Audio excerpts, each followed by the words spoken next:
Ассаламу алейкум. Бүгінгі сабақта фоторелесін қосып көрсететін боламын электр шамына, яғни тарату қорашасында жалғайтын боламын.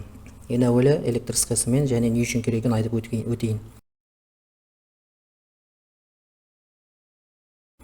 Жалпы фотореле бұл жарық деңгейіне және автомат түрде электр тізбегін қосып ажырататын негізгі құрал, яғни құрылғы деген.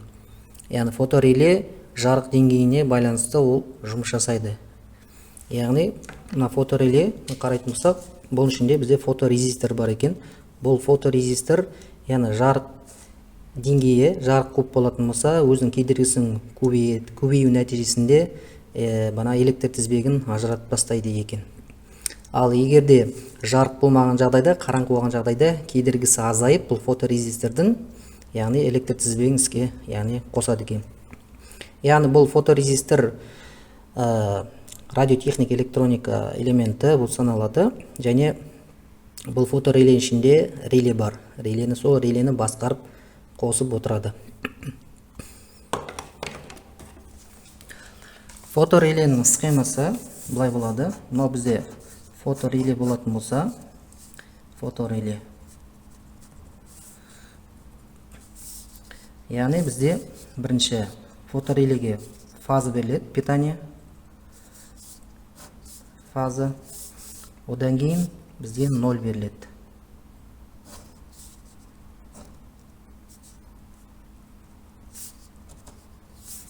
Одан кейін фотореледен шығатын бізде сымымыз бұл электр шамына барады екен. Электр шамымыз былай жалғанады. Мынау біздің шам болатын болса, одан кейін шамға бізде 0 жалғанады. Бұл жерде қараймыз, фотореледе жазылып тұр екен. Loud деген red дейді, яғни қызыл, бізде бұл нагрузка деген сөз, яғни электр шамына жалғанатын. Line, black деген бізде қара, бұл яғни фаза беріледі. Ал мына white, nude деген, яғни 0 болып саналады.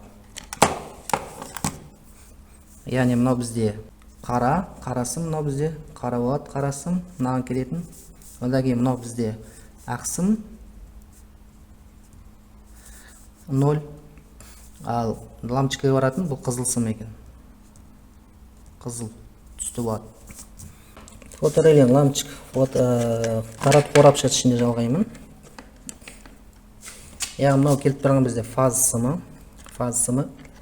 Бұл бізде ең бірінші бана қараға барады. Схема бойынша қараға барады.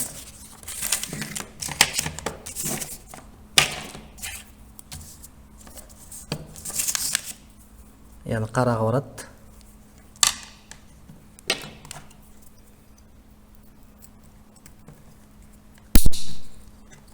Қарасың барады.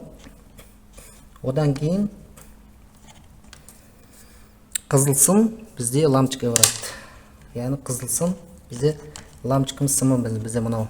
Яғни қоңыр сымды лампочканың қоңыр сымына жалғаймын. Фотореледен шыққан қызыл сымды мен лампочканың қоңыр сымына жалғайтын боламын.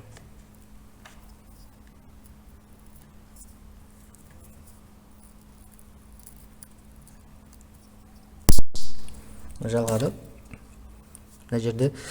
Одан кейін қалғаны енді бізде 0. 0 бізде ақсым фоторелен және келіп тұрған 0, одан кейін лампочканың 0. Үшеуін біріктіріп жалғаймыз.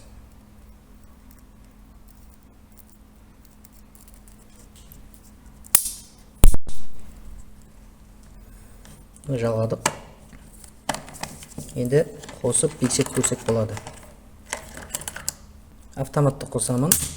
Яғни питание бердім. Енді мен мұны қолыммен қараңғылап жауып тұратын боламын. Енді бізде фотореле қосылды. Енді жарыққа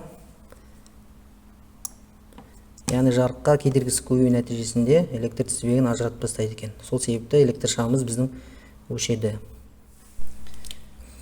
Енді бұл фоторелені жалғау кейбір уақытта бізге электр шамын фотореле болған өзінде де, яғни включательмен қосу қажет болады банағыдай кері уақыттарда. Сонда оны қалай жалғаймыз? Оған бізге бір клавишті включатель аламыз. Включательді қосамыз тікелей, яғни аламыз да келіп тұрған фаза сымын включательге жалғайтын боламыз.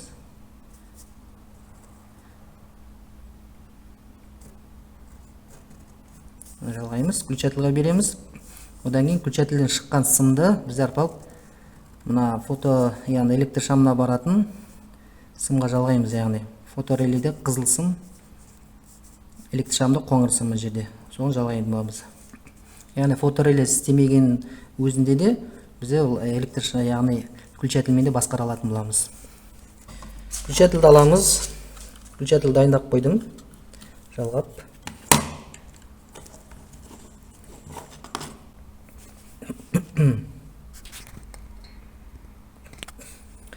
Бізде фаза келіп тұрған фазаға фоторелейге баратын бана бізде қара сымға жалғайтын боламыз. Яғни мына келіп тұрған болса жалғаймыз. Одан кейін фоторелейден шыққан қызыл сымға фоторелейден, сосын лампочкаға барып тұрған қызыл сым, яғни қоңыр сымға осыған жалғайтын боламыз включательді.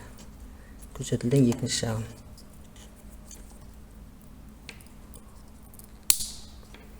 Өңке дайын болды. Енді біздер мына включатель арқылы да қосып басқарсақ болады екен.